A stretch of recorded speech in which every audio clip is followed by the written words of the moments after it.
Hello everyone, कैसे हैं आप सब लोग। मैं सुमिता, मेरे यूट्यूब चैनल पर आपका स्वागत है। और आज मैं आपके लिए लेकर आई हूँ टॉपिक प्रयोजनवाद। आज हम इसके बारे में बात करेंगे और ये भी हमारा यूजीसी नेट पेपर 2 एजुकेशन के लिए बहुत ही इम्पोर्टेंट है। और अच्छा लग रहा है कि आप लोग मेरे वीडियो देख रहे हैं और मुझे कमेंट बॉक्स में बता भी रहे हैं। बस आगे ऐसे ही चलते रहिएगा और पूरा वीडियो देखिएगा। और ये भी यूट्यूब बहुत ही अच्छे से मैं इसके टॉपिक्स लेकर आई हूँ, इसके बारे में आज हम बात करेंगे। प्रयोजनवाद क्या है? देखिए, प्रयोजनवाद जो है व्यवहारिकता से प्रयोजनवाद का अर्थ माना जाता है व्यवहारिकता। तो ये प्रयोजनवाद जो है वो कहीं ना कहीं प्रकृतिवाद का ही एक व्यवहारिक रूप है। तो प्रयोजनवाद को हमारे जो प्रकृतिवाद यानी कि मनुष्य और प्रकृति के रूप में जो वास्तविक रूप में जो सत्य जो स्वीकार किया जाता है, इसके बीच की जो अंतर क्रिया है वो प्रयोजनवाद मानी जाती है। ठीक है, तो इसमें जो आपकी महत्वपूर्ण डेफिनेशन है वो मैं आपके लिए लेकर आई हूँ। तो चलिए स्टार्ट करते हैं आज का टॉपिक प्रयोजनवाद। इसमें सबसे पहले आपका है विलियम जेम्स। विलियम जेम्स को प्रयोजनवाद का सबसे मुख्य जो है विधाता एक तरीके से माना जाता है।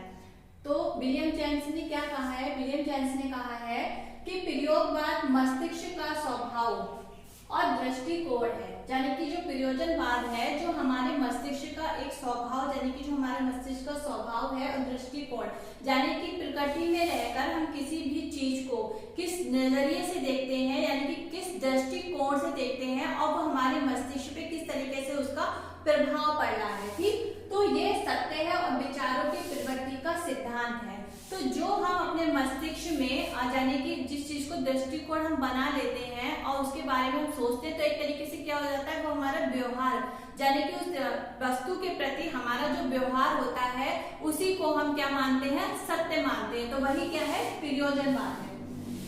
प्रेट क्या कहते हैं? प्रेट ने जो है प्रयोजनवाद के अलग अलग सिद्धांत के रूप में इनके नाम दिए हैं। क्या है? प्रयोजनवाद हमें अर्थ का सिद्धांत, सत्य का सिद्धांत, ज्ञान का सिद्धांत और वास्तविकता का सिद्धांत देता है।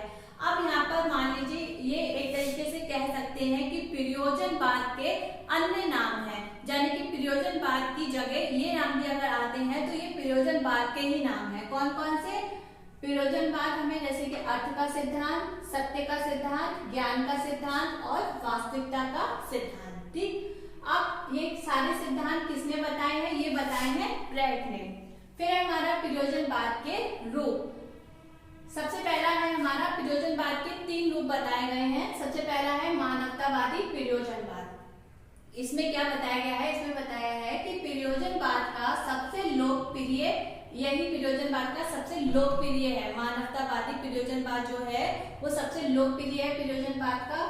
जेम्स को मानवतावादी प्रयोजनवादी कहा गया है। अब यहाँ पे ये क्वेश्चन बन सकता है कि किसको जो है मानवतावादी प्रयोजनवादी कहा गया है? तो जेम्स को कहा गया है।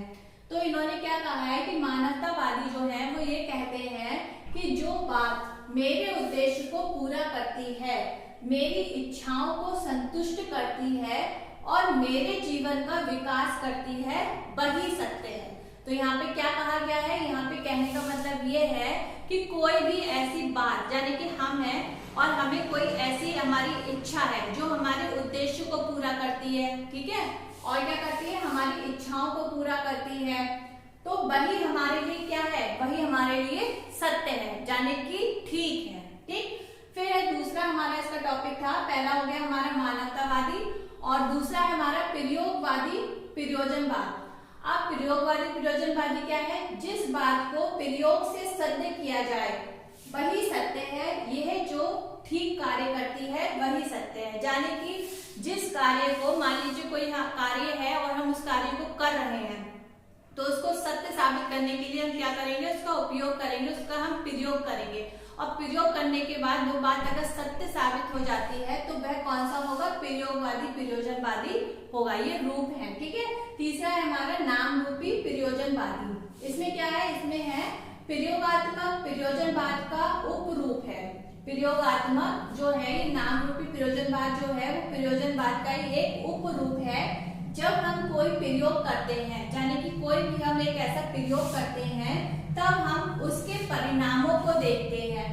फिर क्या करते हैं, प्रयोगकर्ता का दृष्टिकोण आशावादी है और खोजपूर्ण होता है। यानी कि हम जब भी किसी चीज का प्रयोग करते हैं तो हम क्या करेंगे, जब हम प्रयोग करेंगे तो हम उसका परिणाम देखते हैं। तो जब हम परिणाम देखते हैं तो इसका मतलब हमारा जो प्रयोग करता है यानी कि हम हैं, अगर हम किसी चीज का किसी चीज का हम प्रयोग कर रहे हैं तो हमारा दृष्टिकोण कैसा हो जाएगा, हमारा दृष्टिकोण खोजबीन हो जाएगा और हमारा दृष्टिकोण आशावादी हो जाएगा। क्योंकि हमने जो प्रयोग किया उसमें हम सक्सेस हुए तो हम आशावादी हो गए और हमारा वो क्या हुआ, खोजपूर्ण हुआ। ठीक है, तो ये 3 ग्रुप थे प्रयोजनवाद के। मानवतावादी प्रयोजनवाद, सबसे पहला है आपका मानवतावादी प्रयोजनवाद, और आपका प्रयोगवादी प्रयोजनवाद और नाम रूपी प्रयोजनवाद। अब है हमारा प्रयोजनवाद और शिक्षा। प्रयोजनवाद में शिक्षा का क्या महत्व है, ठीक है, तो क्या बताता है प्रयोजनवाद में शिक्षा, जैसे कि शिक्षा का सामाजिक कार्य। तो यहाँ पे ये बताया गया है कि हमारी जो शिक्षा है, प्रयोजनवाद में जो शिक्षा है उसका मेन कार्य क्या है, सामाजिक कार्य। यानी कि समाज में रहकर हमें सामाजिक कार्य जो है सीखने चाहिए, समाज में रहकर उन कार्यों को हमें करना चाहिए। ठीक है, जिससे हमें शिक्षा प्राप्त होती है। दूसरा, बालक का वास्तविक जीवन अनुभव। यहाँ पर प्रयोजनवादी ये कहते हैं कि हमें जो है बालक को वास्तविक जीवन अनुभव, यानी कि जो वास्तविक जीवन का अनुभव है, यानी कि हमें ज्ञान से ज्ञान को, अगर हम बच्चे को किसी तरीके का ज्ञान दे रहे हैं, ठीक है, तो उसका मतलब ये नहीं कि हम उसको ज्ञान दे रहे हैं और उसने ज्ञान ग्रहण कर लिया और उससे उसका कोई लेना देना नहीं है। लेकिन यहाँ पे जो है वास्तविक ज्ञान देना है बच्चे को जो उसके जीवन से संबंधित है। तो यहाँ पे मतलब ये होता है कि यहाँ पे प्रयोजनवादी का कहना ये माना जाता है कि प्रयोजनवादी इस बात का विरोध करते हैं कि मान लीजिए शिष्य है और वो गुरु के चरणों में जाकर बैठ जाए और गुरु जो है उसको ज्ञान दे और शिष्य जो है उसको ग्रहण कर ले, तो यहीं तक ही सीमित है। नहीं, प्रयोजनवादी कहते हैं कि शिष्य को ऐसी शिक्षा दी जाए कि बच्चा जो है खुद से कोई भी अनुभव करके सीखे, यानी कि कोई काम करके सीखे और जो उसके भविष्य में काम आए। तो वो क्या होगा, वो होगा उसका वास्तविक ज्ञान। ठीक है, तो यहाँ पर दूसरा था। फिर आपका बालक का महत्व। तो शिक्षा में जो है बालक का महत्व बताया गया है, जैसे कि कल मैंने आपको बताया था।